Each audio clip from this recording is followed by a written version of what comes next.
Hi hello friends, ಎಲ್ಲರಿಗೂ ನಮ್ಮ ಅಮ್ಮನ ಅಡುಗೆಗೆ ಸ್ವಾಗತ. ಇವತ್ತು ನಾನು ಬೇಳೆ ರಸಂ ಮಾಡೋದು ಹೇಗೆ ಅಂತ ತೋರಿಸ್ಕೊಡ್ತಾ ಇದ್ದೀನಿ. ತುಂಬ ರುಚಿಯಾಗಿರುತ್ತೆ ಫ್ರೆಂಡ್ಸ್. ಹಾಗೆಯೇ ನಾವು ಬೇಗನೆ ಮನೇಲಿ ಮಾಡ್ಕೋಬೋದು. ಮನೇಲಿರುವ ಇಂಗ್ರೀಡಿಯೆಂಟ್ಸ್ ಇಟ್ಕೊಂಡೆ ನಾವು ಯಾವುದೇ ಊಟ ಮಾಡಿದ್ರೂ ನಾವು ಕೊನೆಗೆ ರಸನ ತಿಂತೀವಿ. ಏನಕ್ಕೆ ಅಂತಂದರೆ ಜೀರ್ಣ ಆಗುತ್ತೆ. ಹಾಗೆಯೇ ರಸ ಬಂದು ತುಂಬಾ ಒಳ್ಳೆಯದು ನಮ್ಮ ಆರೋಗ್ಯಕ್ಕೆ.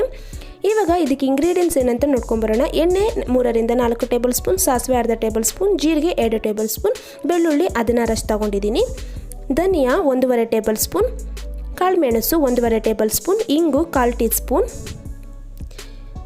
ಒಣಮೆಣಸಿನಕಾಯಿ 4 ತೊಗೊಂಡಿದ್ದೀನಿ, ಮತ್ತು ಕರಿಬೇವು 2 ಟೇಬಲ್ ಸ್ಪೂನ್ ತೊಗೊಂಡಿದ್ದೀನಿ, ಕೊತ್ತಂಬರಿ ಸೊಪ್ಪು 1/4 ಕಪ್ಪು, ಇಲ್ಲಿ ಗೋಲಿ ಗಾತ್ರದಷ್ಟು ಹುಣಸೆಹಣ್ಣು ತೊಗೊಂಡಿದ್ದೀನಿ, ತೊಗರಿಬೇಳೆ ಅರ್ಧ ಕಪ್ಪಷ್ಟು ತೊಗೊಂಡಿದ್ದೀನಿ, ಟೊಮೆಟೊ 3 ತೊಗೊಂಡಿದ್ದೀನಿ ನಾನು, ರುಚಿಗೆ ತಕ್ಕಷ್ಟು ಉಪ್ಪು. ಇಲ್ಲಿ ನಾನು ಹುಣಸೆಹಣ್ಣ ಕ್ಲೀನಾಗಿ ವಾಶ್ ಮಾಡಿ ಇಟ್ಕೊಂಡು ನೀರು ಹಾಕಿ ಒಂದು 10 ನಿಮಿಷ ನೆನೆಗೆ ಬಿಡ್ತಾಯಿದ್ದೀನಿ. ಇವಾಗ ನಾನು ಒಂದು ಬೌಲಿಗೆ ತೊಗರಿಬೇಳೆನ ಹಾಕ್ಕೊಂಡು ಕ್ಲೀನಾಗಿ ವಾಶ್ ಮಾಡ್ಕೊತಾ ಇದ್ದೀನಿ. ನೋಡಿ, ಒಂದು 2-3 ಸತಿ ನಾವು ಚೆನ್ನಾಗಿ ವಾಶ್ ಮಾಡ್ಕೋಬೇಕು. ನೋಡಿ, ಇದೇ ಥರನೆಲ್ಲ ಚೆನ್ನಾಗಿ 2-3 ಸತಿ ವಾಶ್ ಮಾಡಿದಾದಮೇಲೆ ನಾನು ಇದನ್ನು ಕುಕ್ಕರ್ಗೆ ಹಾಕ್ಕೊತಾ ಇದ್ದೀನಿ. ಇವಾಗ ನೋಡಿ, ಈ ಬೇಳೆನೆಲ್ಲ ಕುಕ್ಕರ್ಗೆ ಹಾಕ್ಕೊಬೇಕು.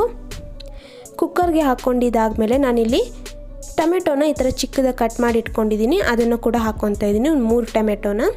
ಇವಾಗ ಇದೆಲ್ಲ ಹಾಕಿದಾದಮೇಲೆ ನೀರನ್ನು ಹಾಕ್ಕೊತಾ ಇದ್ದೀನಿ. ನಾನಿಲ್ಲಿ 1 ಗ್ಲಾಸ್ ನೀರನ್ನು ಹಾಕ್ಕೊಂಡಿದ್ದೀನಿ. ಇವಾಗ ನಾನಿಲ್ಲಿ 1 ಸ್ಪೂನಷ್ಟು ಎಣ್ಣೆನ ಹಾಕ್ಕೊಂಡಿದ್ದೀನಿ. ಹಾಗೆಯೇ ಅರಿಶಿನ ಹಾಕ್ಕೋಬೇಕು. ನಾನಿಲ್ಲಿ ಅರಿಶಿನ ಹಾಕ್ಕೊಂಡಿಲ್ಲ, ನೀವು ಹಾಕ್ಕೊಳ್ಳಿ. ಕುಕ್ಕರ್ ಮುಚ್ಚಳನ ಮುಚ್ಚಿ 3 ವಿಜಿಲ್ ಆಗೋದಕ್ಕೆ ಬಿಡ್ತಾಯಿದ್ದೀನಿ. ಇವಾಗ ಬೇಳೆ ಎಲ್ಲ ಚೆನ್ನಾಗಿ ಬೇಯೋಷ್ಟೊತ್ತಿಗೆ ನಾವು ಒಂದು ಪೌಡರ್ ರೆಡಿ ಮಾಡ್ಕೊಳ್ಳೋಣ. ಇವಾಗ ಸ್ಟವ್ ಹಚ್ಚಿ ನಾನೊಂದು ಪ್ಯಾನನ್ನು ಇಟ್ಕೊಂಡಿದ್ದೀನಿ. ಇಲ್ಲಿ ನಾನು ಮೆಣಸನ್ನು ಹಾಕ್ಕೊಂಡಿದ್ದೀನಿ. ಮೆಣಸು ಹಾಕ್ಕೊಂಡು ಚೆನ್ನಾಗಿ ಫ್ರೈ ಮಾಡ್ಕೋಬೇಕು. ನಾವು ಲೋ ಫ್ಲೇಮ್ನಲ್ಲೇ ಫ್ರೈ ಮಾಡ್ಕೊಳ್ಳಿ. ನೋಡಿ, ಇದೆಲ್ಲ ಚೆನ್ನಾಗಿ ಫ್ರೈ ಆಗ್ತಾಯಿದೆ. ಇವಾಗ ನಾನಿಲ್ಲಿ ಜೀರಿಗೆನ ಹಾಕ್ಕೊಂಡು ಲೈಟಾಗಿ ಫ್ರೈ ಮಾಡ್ಕೊತಿದ್ದೀನಿ. ಹಾಗೆಯೇ ಸಬ್ಸ್ಕ್ರೈಬ್ ಮಾಡ್ದಿರೇ 47% ನೋಡ್ತಾ ಇದ್ದೀರಾ. ನಮ್ಮ ಅಮ್ಮನ ಅಡುಗೆ ಚಾನಲ್ನ ಸಬ್ಸ್ಕ್ರೈಬ್ ಮಾಡಿ, ಹಾಗೆಯೇ ಸಪೋರ್ಟ್ ಮಾಡಿ. ಇವಾಗ ನೋಡಿ, ಇದೆಲ್ಲ ಚೆನ್ನಾಗಿ ಫ್ರೈ ಆಗ್ತಾಯಿದೆ. ಇವಾಗ ನಾನಿಲ್ಲಿ ಧನಿಯಾನ ಹಾಕ್ಕೊತಾ ಇದ್ದೀನಿ. ಧನಿಯಾನ ಹಾಕ್ಕೊಂಡು ಲೈಟಾಗಿ ಫ್ರೈ ಮಾಡ್ಕೊಬೇಕು. ಧನಿಯಾ ಹಾಕೋದ್ರಿಂದ ಒಳ್ಳೆ ಫ್ಲೇವರ್ ಕೊಡುತ್ತೆ. ನೋಡಿ, ಇದೆಲ್ಲ ಚೆನ್ನಾಗಿ ಫ್ರೈ ಮಾಡ್ಕೊಬೇಕು. ಇಲ್ಲಿ ನಾನು ಒಣ ಮೆಣಸಿನಕಾಯಿನ ಒಂದೊಂದು ಈ ಥರ ಕಟ್ ಮಾಡಿ ಹಾಕ್ಕೊಂಡಿದ್ದೀನಿ. ಇದನ್ನು ಕೂಡ ಲೈಟಾಗಿ ಫ್ರೈ ಮಾಡ್ಕೊಬೇಕು. ನೋಡಿ, ಇವಾಗ ಇದೆಲ್ಲ ಚೆನ್ನಾಗಿ ಫ್ರೈ ಆಗ್ತಾಯಿದೆ. ಇವಾಗ ನೋಡಿ ಫ್ರೆಂಡ್ಸ್, 3 ವಿಷಲ್ ಬಂದಿದೆ. ಮೀಡಿಯಮ್ ಫ್ಲೇಮ್ನಲ್ಲೇ 3 ವಿಷಲ್ ಬರಬೇಕು. ಇವಾಗ ನೋಡಿ, ಬೇಳೆ ಎಲ್ಲ ಚೆನ್ನಾಗಿ ಬೆಂದಿದೆ. ಇವಾಗ ನಾನಿಲ್ಲಿ ಡ್ರೈ ಪೌಡರ್ ಮಾಡ್ಕೊಳೋದಕ್ಕೆ ಇದೆಲ್ಲ ತಣ್ಣಗಾಗಿದೆ. ನಾನು ಇವಾಗ ಒಂದು ಮಿಕ್ಸಿ ಜಾರ್ಗೆ ಹಾಕ್ಕೊಂಡು ಇದನ್ನು ಪೌಡರ್ ಮಾಡ್ಕೊತೀನಿ. ನೋಡಿ, ಇದೆಲ್ಲ ಮಿಕ್ಸಿ ಜಾರ್ಗೆ ಹಾಕ್ಕೊಂಡು ಪೌಡ್ರ್ ಮಾಡ್ಕೊಳೋಣ. ನೋಡಿ ಫ್ರೆಂಡ್ಸ್, ಇವಾಗ ಪೌಡರ್ ಎಲ್ಲ ಆಗಿದೆ. ಈ ಥರ ಪೌಡರ್ ಆದರೆ ಸಾಕು. ಇವಾಗ ನಾನು ಸ್ಟವ್ ಹಚ್ಚಿ ಒಂದು ಪಾತ್ರೆನ ಇಟ್ಟಿದ್ದೀನಿ. ಇವಾಗ ರಸ ಮಾಡೋಣ.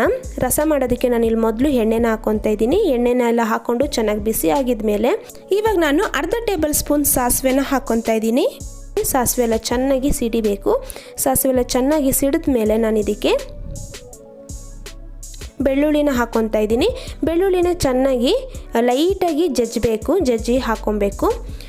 ನೋಡಿ, ಇದೆಲ್ಲ ಹಾಕ್ಕೊಂಡು ಚೆನ್ನಾಗಿ ಫ್ರೈ ಮಾಡ್ಕೊಬೇಕು. ಹಸಿ ವಾಸನೆ ಎಲ್ಲ ಹೋಗಬೇಕು, ಅಲ್ಲಿವರೆಗೂ ನಾವು ಇದನ್ನು ಫ್ರೈ ಮಾಡ್ಕೊಬೇಕಾಗುತ್ತೆ. ಇವಾಗ ನಾನಿಲ್ಲಿ ಒಣಮೆಣಸಿನಕಾಯಿನ ಈ ಥರ ಕಟ್ ಮಾಡಿ ಹಾಕ್ಕೊಂಡಿದ್ದೀನಿ. ಹಾಗೆಯೇ ಕರಿಬೇವನ್ನು ಹಾಕ್ಕೊಂಡು ಈ ಥರನೇ ಲೈಟಾಗಿ ಫ್ರೈ ಮಾಡ್ಕೊಳ್ಳೋಣ. ನೋಡಿ ಫ್ರೆಂಡ್ಸ್, ಇದೆಲ್ಲ ಚೆನ್ನಾಗಿ ಫ್ರೈ ಆಗ್ತಾಯಿದೆಯಲ್ಲ. ಇವಾಗ ನಾನಿಲ್ಲಿ ನಾವು ಡ್ರೈ ಪೌಡರ್ ಮಾಡಿ ಇಟ್ಕೊಂಡಿದ್ರಲ್ಲ, ಅದನ್ನು ಹಾಕ್ಕೊಂಡು ನಾನು ಮಿಕ್ಸ್ ಮಾಡ್ಕೊತಾ ಇದ್ದೀನಿ. ನೋಡಿ, ಇದನ್ನು ಚೆನ್ನಾಗಿ ಎಲ್ಲ ಮಿಕ್ಸ್ ಮಾಡ್ಕೊಬೇಕು.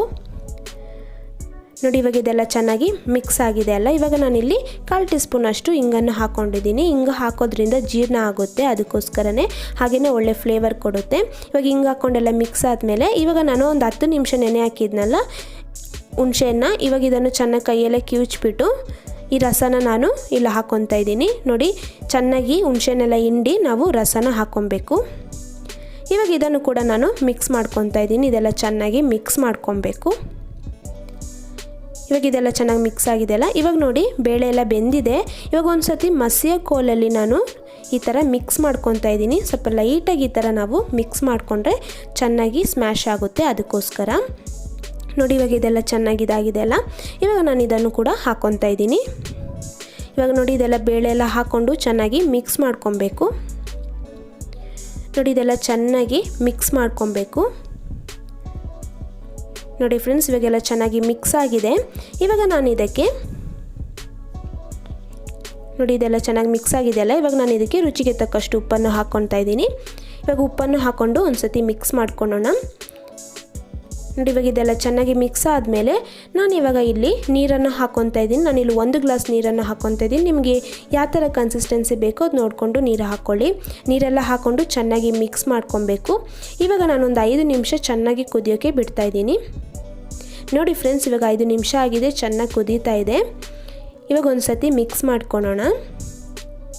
ನೋಡಿ ಚೆನ್ನಾಗಿ ಕುದಿ ರಸ ಎಲ್ಲ ಚೆನ್ನಾಗಿ ರೆಡಿ ಆಗಿದೆ. ಇವಾಗ ಲಾಸ್ಟಿಗೆ ನಾನು ಕೊತ್ತಂಬರಿ ಸೊಪ್ಪು ಹಾಕ್ಕೊಂಡು ಮಿಕ್ಸ್ ಮಾಡ್ಕೊಂಡ್ಬಿಡ್ತೀನಿ. ನೋಡಿ ಇವಾಗ ಒಂದು ಸತಿ ಮಿಕ್ಸ್ ಮಾಡಿಕೊಂಡ್ರೆ ರಸ ರೆಡಿ ಆಗಿದೆ ಅಂತ. ಎಷ್ಟು ಬೇಗ ನಾವು ಮನೆಯಲ್ಲಿ ಬೇಗ ರಸ ಮಾಡ್ಕೊಬೋದು ಅಂತ ನೋಡಿದ್ರಲ್ಲ ಫ್ರೆಂಡ್ಸ್, ತುಂಬಾ ಚೆನ್ನಾಗಿರುತ್ತೆ. ಅನ್ನದ ಜೊತೆ ಅಂತೂ ತುಂಬ ಒಳ್ಳೆ ಟೇಸ್ಟ್ ಕೊಡುತ್ತೆ, ತುಂಬ ರುಚಿಯಾಗಿರುತ್ತೆ. ಇವಾಗ ನಾನು ಸರ್ವಿಂಗ್ ಬೌಲ್ಗೆ ಹಾಕ್ಕೊಂಡು ಸರ್ವ್ ಮಾಡ್ಕೊತಾ ಇದ್ದೀನಿ. ನೋಡಿ ಬಿಸಿ ಬಿಸಿ ಆದ ರಸ ರೆಡಿ ಆಗಿದೆ.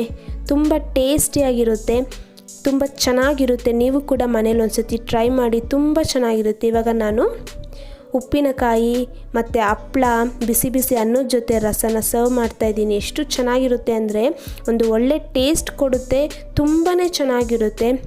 ನೋಡಿ ಇವಾಗ ರಸನ ಹಾಕ್ತಾಯಿದ್ದೀನಿ. ನೀವು ಒಂದು ಸತಿ ಮನೇಲಿ ಟ್ರೈ ಮಾಡಿ ಫ್ರೆಂಡ್ಸ್, ತುಂಬ ಚೆನ್ನಾಗಿರುತ್ತೆ. ಹೇಗೆ ಬಂತು ಅಂತ ಕಮೆಂಟ್ ಮಾಡಿ. ಹಾಗೆಯೇ ಯಾರೇನ ಸಬ್ಸ್ಕ್ರೈಬ್ ಮಾಡ್ದಿರೋ ವಿಡಿಯೋ ನೋಡ್ತಾ ಇದ್ದೀರಾ, ನಮ್ಮ ಅಮ್ಮನ ಅಡುಗೆ ಚಾನಲ್ನ ಸಬ್ಸ್ಕ್ರೈಬ್ ಮಾಡ್ಕೊಳ್ಳಿ. ಹಾಗೆ ಪಕ್ಕದಲ್ಲಿ ಬರುವ ಬೆಲ್ ಐಕನ್ನ ಕ್ಲಿಕ್ ಮಾಡಿ.